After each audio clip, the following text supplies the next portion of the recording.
بسم اللہ الرحمن الرحیم۔ اسلام میں روح انسانی وجود کا بنیادی حصہ ہے اور اللہ کی تخلیق۔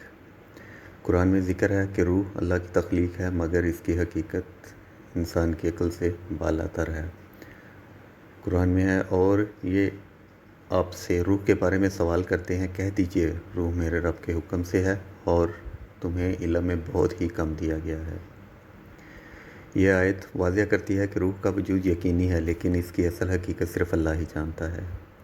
روح اور جسم۔ روح جسم کو زندگی عطا کرتی ہے، جبکہ روح نکل جاتی ہے تو جسم مردہ ہو جاتا ہے۔ موت کے بعد روح جسم سے جدا ہو کر ایک نئے مرحلے عالم برزخ میں داخل ہوتی ہے، جو قیامت تک کا درمیانی عالم ہے۔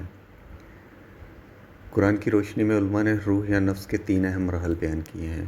النفس الامارہ، وہ نفس جو برائی پر اکساتا ہے۔ النفس اللوامہ، ملامت کرنے والا نفس جو اپنی غلطیوں پر نادم ہوتا ہے۔ النفس المطمئنہ، مطمئن نفس جو اللہ کے حکم سے راضی اور پرسکون ہوتا ہے۔ یہ انسان کی روحانی ترقی کے مراحل ہیں: خواہشات کی غلامی، خود احتسابی، اطمینان۔ موت کے بعد روح کا حال کیا ہوگا؟ موت کے وقت روح جسم سے نکل جاتی ہے۔ نیک لوگوں کی روح انسان آسانی سے نکلتی ہے، جبکہ بدکاروں کی روح سختی سے کھینچی جاتی ہے۔ برزخ میں روح آرام یا عذاب پاتی ہے۔ قیامت کے دن روح دوبارہ جسم سے ملے گی اور دونوں کو اللہ کے حضور پیش کیا جائے گا۔ روح انسان کی اصل پہچان اور ذمہ داری ہے۔ اس کی پاکیزگی تزکیہ نفس اسلام کا بنیادی مقصد ہے، جو عبادت، ذکر الہی اور نیک اعمال کے ذریعے حاصل ہوتی ہے۔ قرآن میں اللہ تعالیٰ فرماتا ہے، بے شک وہ کامیاب ہوا جس نے نفس کو پاکیزہ کیا، اور وہ ناکام ہوا جس نے اسے آلودہ کر دیا۔ روح اور نفس میں کیا فرق ہے؟ روح اللہ کی طرف سے پھونکی جانے والی جان جو زندگی بخشتی ہے۔ پھر قرآن پاک میں اللہ تعالیٰ فرماتا ہے، پھر جب میں اسے درست کر لوں اور اس میں اپنی روح پھونک دوں تو اس کے آگے سجدے میں گر جاؤ۔ نفس انسان کی شخصیت، خواہشات اور اخلاقی رجحانات کی عکاسی کرتا ہے۔ یہ اچھائی پر بھی چل سکتا ہے اور برائی پر بھی۔ علماء کے نزدیک روح زندگی کی اصل ہے، جبکہ نفس انسان کا میں ہے، جس میں میلانات اور خواہشات شامل ہیں۔ روح کا سفر۔ اسلامی تعلیمات کے مطابق روح کا سفر کئی مرحلوں پر مشتمل ہے۔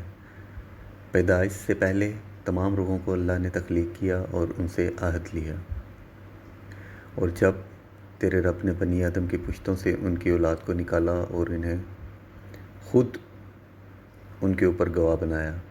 قرآن پاک میں ہے، کیا میں تمہارا رب نہیں؟ سب نے کہا، ہاں ہم گواہ ہیں۔ ماں کے پیٹ میں ایک حدیث کے مطابق 120 دن بعد فرشتہ رحم میں روح پھونکتا ہے۔ زندگی میں روح جسم کو زندہ رکھتی ہے، اس کی حالت انسان کے اعمال پر منحصر ہے۔ موت کے وقت نیک روح آسانی سے کھینچی جاتی ہے اور بد روح سختی سے کھینچی جاتی ہے۔ برزخ قبر کا درمیانی عالم، جہاں روح سکون اور عذاب پاتی ہے۔ قیامت اور حساب۔ روح دوبارہ جسم میں ڈالی جائے گی اور اللہ کے سامنے جواب دہ ہوگی۔ علماء کی رائے۔ امام غزالی کے مطابق روح انسان کی اصل حقیقت ہے جو جسم سے مختلف ہے۔ انہوں نے روح کے 4 پہلو بیان کیے: روح زندگی دینے والی قوت، نفس انسان کا نفس یا انا، قلب دل جو فہم و شعور کا مقام ہے، عقل فہم و ادراک کی طاقت ہے۔ ان کے نزدیک روح بادشاہ کے مانند ہے، جسم اس کے سلطنت ہے اور خواہشات و غصہ اس کے لشکر ہیں۔